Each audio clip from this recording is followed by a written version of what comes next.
Hey Galaxy Girls, it's your girl Easy Breezy. In this video, I'm going to show you how I decorated my private salon suite and how I went from paying $1,200 a month just to do hair, renting out a salon suite, to paying 1/4 of that. All right, let's go, let's start. All right, y'all, so let's start with my LED sign. I love my Galaxy Girl sign so much. I'm so proud of it. I got this from Amazon.com. And remember, everything that I show you guys today, I got from Amazon. And I'm going to link my Amazon storefront in the description box below so you can get everything for yourself. So my LED sign, and then I got these really cute brick wall panels from Amazon as well. And these came with a sticky back, so all I had to do is, take the little paper off the back and then stick them on how I wanted them. And I got this brick effect by cutting them manually with some scissors. Now, these wall panels are also from Amazon, but these are hard and I had to get double-sided tape for those. So, of course, I have my TV for entertainment, and I also have a music speaker for entertainment as well. And this stand is for my products. A lot of them are sold out, but I have glue left and I have some lace tint foam. And I always have incense to make my room smell really good. Now, let's talk about my mini fridge. One thing that I love to offer my clients is beverages, okay? Sometimes, it can get hot in here. It can be a long day. So I always offer my clients water. These are flavored waters that I have, and I have some grenadine when we get turned. And I have like my own little, salad dressings and stuff in here for myself. And some cheese sticks, because sometimes people like cheese sticks. So yeah, I always have cold water, and yeah, I make sure that this fridge is always stacked. So then we have this fan. Sometimes it gets really hot in here. I don't get the best circulation, and I never want my clients to be uncomfortable. So, if the building doesn't give me enough circulation in my room, then I made sure I bought a fan. Got my dryer. And this stand that I just put together recently, once again, I want my clients to be totally comfortable. I want them to feel like they're like in their home away from home. So I have some free snacks. Now, of course, this is your preference. You can sell your snacks for $1 each, $2 each. That's such an easy upsell. But I don't know. I just wanted to I just wanted to make them complimentary because my clients deserve it. So then I have this rolly chair and this stand. Now, this wasn't originally for my salon. It was for something else, but it was pink and it matched, so I brought it. All right, y'all, let's talk about this salon chair. So I brought a set of 4 of these on eBay.com, like back in 2017. And they are just the most durable salon chairs ever. Like, they outlasted every piece of furniture I've brought from that year. So yes, eBay.com. I can try to find the vendor, but I can't guarantee that I'm going to find it. But yeah, so I brought a pink chair to match the rest of my room, but it literally started shaking and malfunctioning within the first 6 months. So I had to throw the chair away, and it was pink and gold. It matched everything else, but yeah, it was trash. So be careful, you guys. Make sure you read the reviews on your salon chairs. All right, so this is my pink futon couch and my money mat. Now, I need to get my chair shampooed because, y'all, my clients be having kids and them kids be fucking my chair up, okay? But it's all good. So this is my station with all of my supplies. And I got this station installed for me. There's no stands. It's attached to the wall. And I got that from Amazon as well. And this mirror. Ooh, ooh. Yeah. Super cute. So it has a cool light setting, and then it has a warm light setting. And it looks kind of weird on camera, but it doesn't flash like that, like in real life. Oops. Cool. So I have some of my supplies in the corner. Have my wig stand, my Swiffer, my broom, some sponsor wigs, and the rest of my snacks. All right, you guys. So as promised, I'm going to give you the secret on having a super cheap salon rent and still having everything you need to run a full functioning business. So like I mentioned, back in like 2017, 18, I was paying $1,200 a month for salon rent. Okay. $300 a week. Now, given my space back then was a whole lot bigger. Like I had 4 stylists in there. I had a whole like mini beauty supply store in there. I used to sell products, sell hair, and it was, it was a bigger space. But after I quit doing hair and I took a 5-year hiatus and I was only doing sponsors, when I came back, my clientele had to slowly build up again because people were kind of like associating me with being more of like a YouTuber, like entertainer. And I realized that a lot of girls didn't even think I was reachable. Like they didn't think that they could reach me. And I remember, like, first of all, I've been told this so many times. Girls would come to me and be like, oh my gosh, I've been watching you for so long. For the longest, I was scared to reach out to you because I didn't know if you will respond, and I didn't know if you took regular clients. And I used to think, why does everyone think that about, like, yeah, I want y'all. I want as many clients as possible. But for some reason, people just did not see me like that. Like, people thought that they couldn't book me. So I had to slowly get my clientele back up and start promoting myself as a stylist. And yeah, that took, it's still taking some time, but, I just had to basically start from 5 years of not taking clientele, basically. So one thing that I wanted to do now that I didn't do before was control my clientele, right? I wanted to control how many people I took at a time. So back in the day, I used to have a salon full of girls, like 7, 8 girls in the salon at one time. And that was technically a blessing, right? But girls would be mad at me. Girls would be in there for hours. Girls would be mad and, they'll be impatient. So now I only take one person at a time. I absolutely do not overbook. And preferably, I don't want assistants. I don't want to rely on assistants. I just don't want to rely on them. It was too much. So now I just tell my clients, I encourage my clients to come braided. And if they don't come braided, then I'll braid them, but I give them discounts and incentives because I really want to make the salon experience for them as quick and easy as possible. I don't want to be on anyone's head for over 4 hours. That's too much for you and it's too much for me. Okay, so the secret to paying a super low salon rent is to look for office suites. Okay, now this may not work for natural hairstylists because you need a sink. I understand that.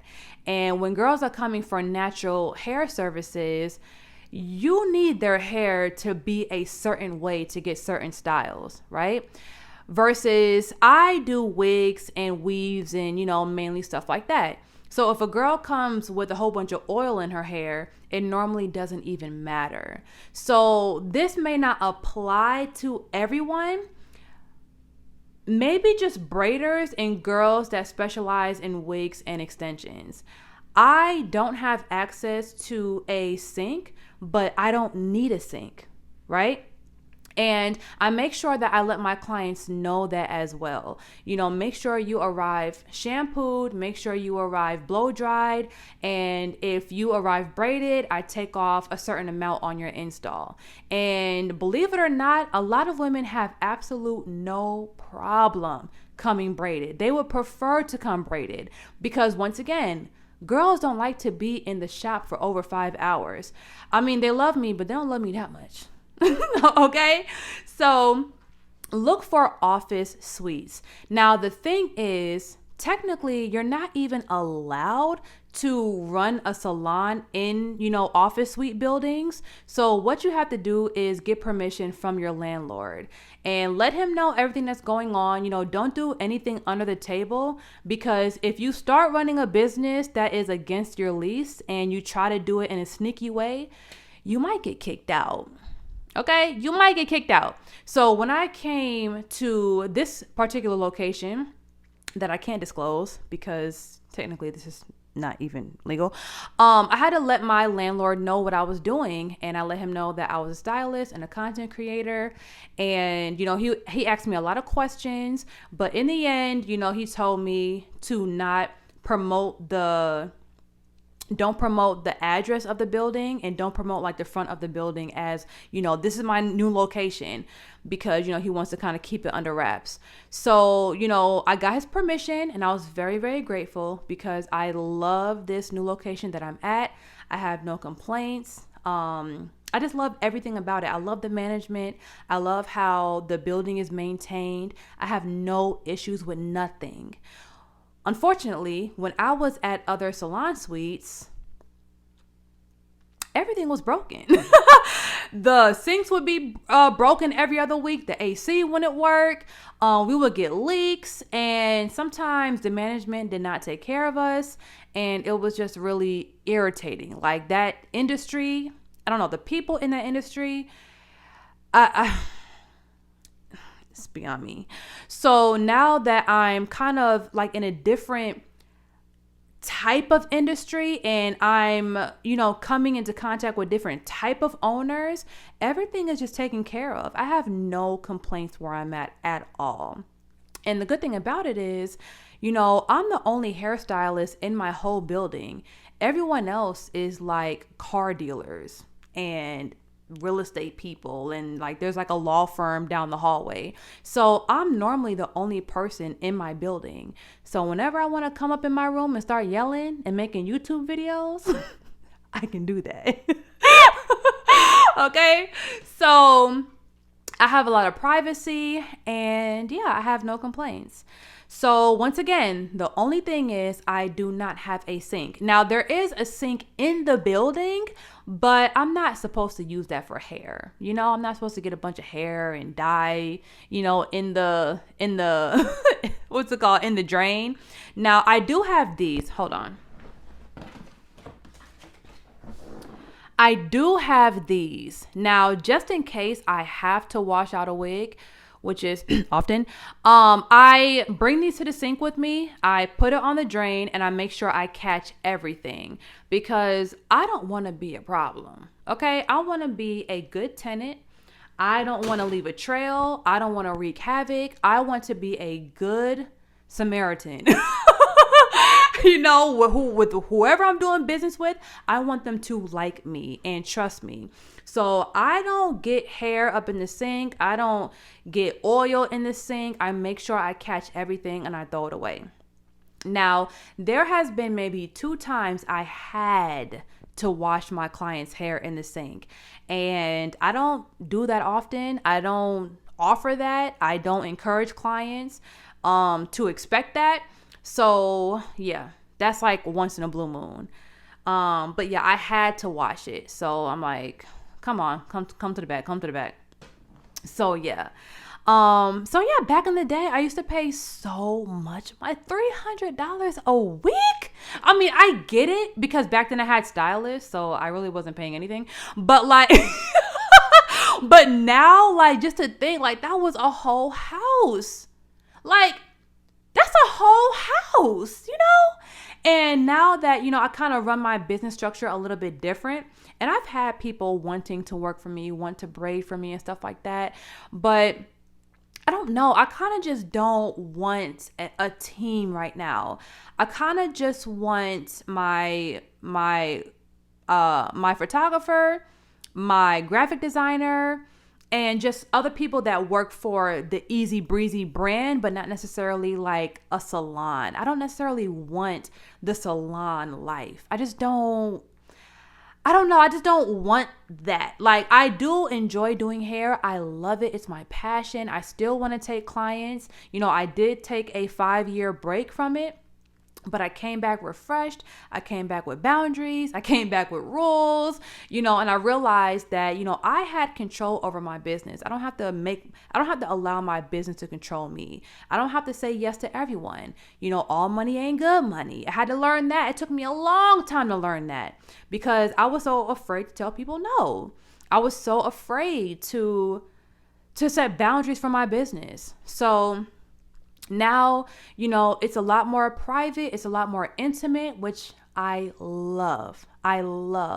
One thing I realized is back in the day when I used to have one client, at a time, maybe 2 clients, maybe 3 clients max a day, having those clients at their appointment one at a time kept those people coming back to me for years and years and years.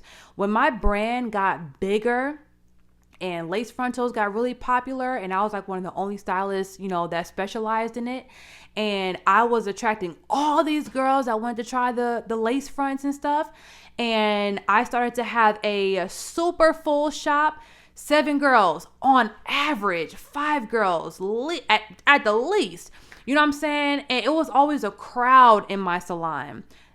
I was very, very busy for about 2 years like that. But it did not last. I started to lose my loyal clientele, the ones that just liked it when it was just me and her, Like, and I can only imagine if I went to a stylist for years and every time I booked, I knew that it was just going to be me. I knew that I was going to be in and out and I didn't have to worry about waiting all day and stuff like that. And all of a sudden now she done blew up. And now I have to wait for 2 other girls to get braided. And now my 3-hour salon experience turned into a 10-hour salon experience. And I was losing clientele. And a lot of my old clients were getting very irritated with me. They were getting impatient. And they used to find other hairstylists to go to where they wouldn't have to wait. And even if the quality wasn't even the same, they still didn't want to wait. So I learned so much. I learned that there is pros and cons with having a huge, ginormous, overflowing clientele. And honestly, I am a lot more picky and choosy about my clientele. I do not say yes to everybody. I do not say yes over and over to problematic clients. I do not say yes over and over to cheap clients. I don't care. I don't care. I like my peace of mind. And that also protects the integrity of my business as well. So now I have a steady flowing clientele and no one is tripping about their salon time. No one is tripping about how long, their service is. Everyone loves coming. You know what I'm saying? Like I mentioned before, they eat, they drink, they watch TV, we listen to music. We be chilling. And, they're in and out. So, yes, you guys, look for business suites instead of salon suites. And I would say when you are selling yourself or, explaining your business to these landlords, because they're going to ask you a lot of questions because, they're picky about their tenants as well. They don't want anyone, wreaking havoc and throwing parties and doing crazy stuff. So I, in particular, told my landlord, you know, yes, I do hair, but I'm mainly a content creator for YouTube. So I do hair for YouTube. And also, I don't need a sink. You know, it's not going to be like a crazy salon environment. I don't have, you know, a crazy clientele. Like I can, you know, I'll keep it very calm in here.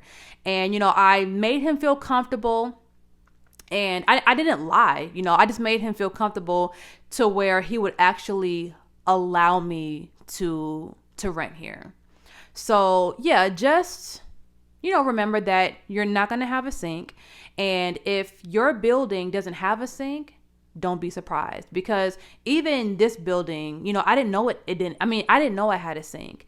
If it didn't have a sink, I probably would be using the bathroom sinks to wash out wigs sometimes. But thank goodness they have like a community sink, like a kitchen in the back.